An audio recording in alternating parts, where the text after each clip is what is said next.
Virgin to? Oo. Wala ka pang karanasan kahit color? Wala. Something? Wala.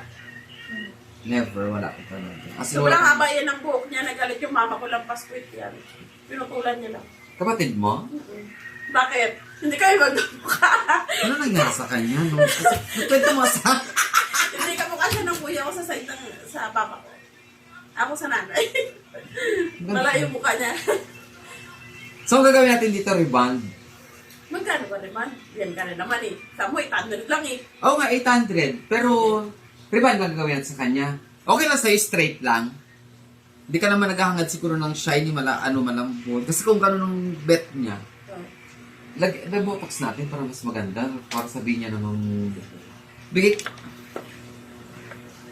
I-botox natin siya. I-botox natin siya. Rebond botox natin siya, ha? Para mas bongga, mas maganda yung hair mo. So, tinan mo yung hair mo kasi talagang kulot na kulot, sobrang kulot at sobrang kapal. So, ang gagawin natin dito is papanipisin natin at papagandahin. Yun lang, okay?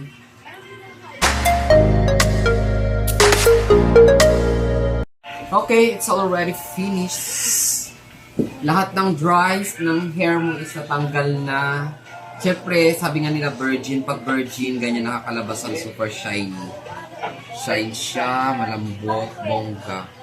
Na talaga pag ang ano mo, virgin, tapos naka-package ka pa, tapos maganda pa yung ginagawa. Pak! Ta! Saan ka pa dyan? So, ano masisay mo sa buhok mo, Day? Ganda?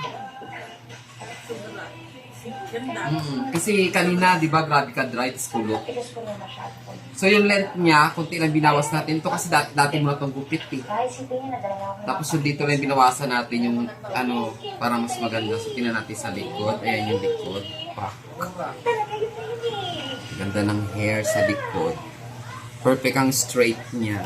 So, yun lang. Thank you sa tiwala. Enjoy your hair.